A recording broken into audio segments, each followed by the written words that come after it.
Hello বন্ধুরা, Rajnandini food লাভার্সে আপনাদের সবাইকে স্বাগত। আজকে বানাবো পুরীর বিখ্যাত সয়াবিনের তরকারি। দেখুন, আমরা পুরী গেছিলাম আর কত বড় বড় সাইজের সয়াবিন।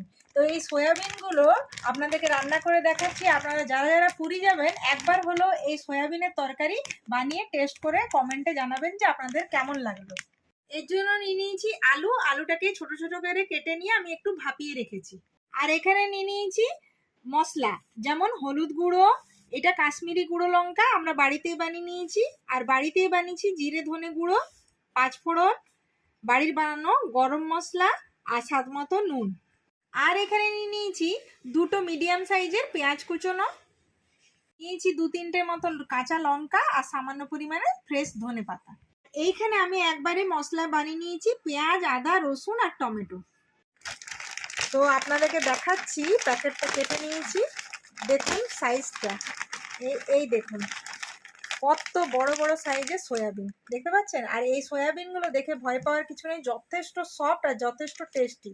আমরা ওখানে পুরীর হোটেলে খেয়েছি, তখন আমরা বললাম যে চলো আমরা বাড়িতেও নিয়ে যাই, ওখানে দোকানে বিক্রি হচ্ছিল, তো ভাবলাম যে আপনাদের সাথে রান্নাটা শেয়ার করে দেখাই। তো দেখুন খুবই সহজ পদ্ধতিতে রান্নাটা দেখাচ্ছি। দেখুন এরকম নর্মাল জলের মধ্যে এই বড় বড় সয়াবিনের যে এই চাংসগুলো আছে এগুলোকে আমি জলের মধ্যে ভিজিয়ে নিচ্ছি।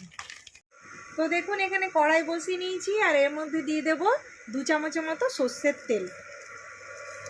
তো দেখুন এখানে তেল গরম হয়ে গেছে, এরপরে এখানে আমি ভাপানো যে আলুগুলোকে এর মধ্যে ছেড়ে দেব।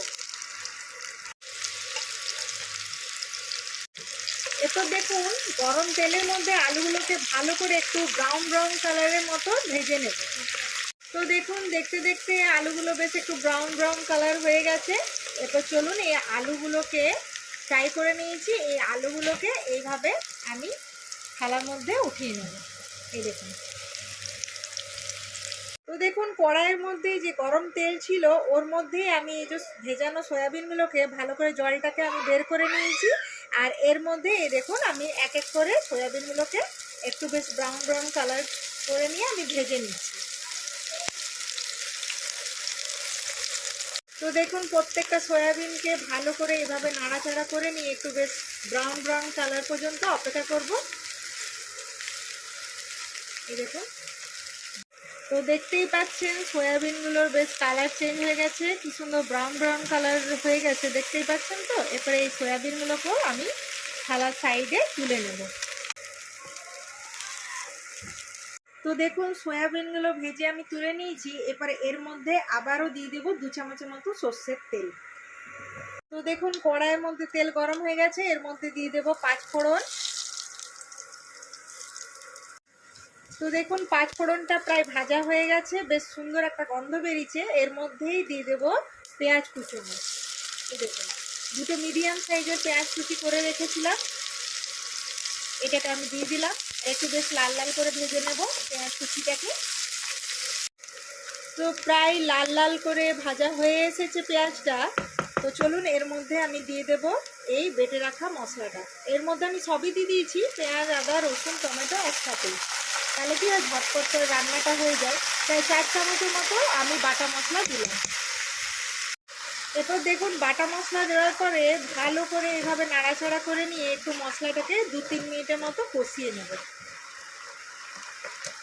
তো দেখুন বাটা মশলাটা প্রায় 2-3 মিনিটের মতো নাড়াচাড়া করা হয়ে গেছে। এরপরে এর মধ্যে দিয়ে দেব হলুদ গুঁড়ো, কাশ্মীরি গুঁড়ো লঙ্কা, জিরে ধনে গুঁড়ো আর স্বাদ মতো নুন। এই সমস্ত মশলা আর নুনগুলোকে দিয়ে ভালো করে এইভাবে নাড়াচাড়া করে নিয়ে বেশ কিছুক্ষণ ধরে কষিয়ে নেব, যাতে তেলটা ছেড়ে বেরিয়ে আসে। তো দেখুন দেখতে দেখতে প্রায় 5 থেকে 7 মিনিট হয়ে গেছে, ভালো করে মশলাটা কষানো হয়ে গেছে। বেশ দেখতেই পাচ্ছেন কালারটাও অনেক চেঞ্জ হয়েছে আর বেশ একটা দারুণ গন্ধ বেরিয়েছে। এর মধ্যেই আমি দিয়ে দেবো এই ভেজে রাখা আলু। তো এই মশলার মধ্যে আমি দিয়ে দিলাম ভেজে রাখা আলু। এই ভেজে রাখা আলুটার মধ্যে এই মশলাটাকে ভালো করে এইভাবে আবারও নাড়াচাড়া করে নিয়ে প্রায় 5 থেকে 7 মিনিট আবারও একটু ভালো করে কষিয়ে নেব। তো দেখুন আলুর কালারটাও বেশ পাল্টে গেছে আর মশলার একটা দারুণ কষানো গন্ধ বেরিয়ে এসেছে। তো অবশ্যই আপনারা এই রেসিপিটা দেখে বাড়িতে অবশ্যই বানাবেন আর কমেন্টে জানাবেন যে আপনাদের এই রেসিপিটা কেমন লাগলো। তো চলুন এরপরে এর মধ্যে দিয়ে দেব জল। তো দেখুন জলটা দেওয়ার পরে ভালো করে মশলা আর আলুটাকে ভালো করে নাড়াচাড়া করে নিলাম। আর চলুন এখন 5 থেকে 7 মিনিট এটাকে ঢাকা দিয়ে দেবো। তো চলুন প্রায় 5 মিনিটের মতো হয়ে গেছে, এরপর ঢাকা খুলে নিই। আর এই দেখুন তরকারিটা প্রায় ফুটে এসেছে, একটু আবারও নাড়াচাড়া করে নেব। খুব সুন্দর একটা গন্ধ বেরিয়েছে। তো চলুন এখন এরপরে এর মধ্যে দিয়ে দেব বাড়ির বানানো গরম মশলার গুঁড়ো।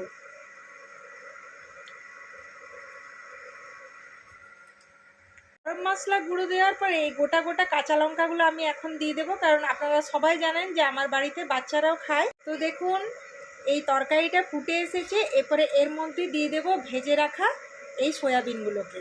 তো একে একে এরকম ভেজে রাখা প্রত্যেকটা সয়াবিন এই ঝোলের মধ্যে দিয়ে দিলাম। এই দেখুন দারুণ গন্ধ বেরিয়েছে, আর মানে সত্যি কথাই লোভনীয় তরকারি। তো অবশ্যই আপনারা এই পুরীর যে বড় সয়াবিন, অবশ্যই যারা পুরী যাবেন একবার হলো এই বড় সয়াবিন এনে বাড়িতে বানিয়ে খাবেন, মানে মুখে লেগে থাকার মতো। আর কমেন্টে জানাতে ভুলবেন না বন্ধুরা যে এই রেসিপিটা আপনাদের কেমন লাগলো। পুরীর স্পেশাল লোভনীয় সয়াবিনের তরকারি রেডি। তো দেখতে দেখতে দারুণ সয়াবিনের তরকারি রেডি, তাও আবার পুরীর স্পেশাল তরকারি। তো এই দেখুন এর মধ্যে উপর থেকে আমি দিয়ে দেব ফ্রেশ ফ্রেশ ধনেপাতা। এই দেখুন ধনেপাতাগুলো আমি হাতেই ছিঁড়ে নিচ্ছি আর এই তরকারির উপরে আমি ছড়িয়ে দেব।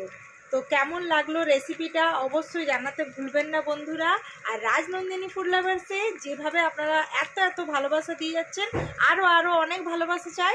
তাহলে আজকের মতো বাই বাই।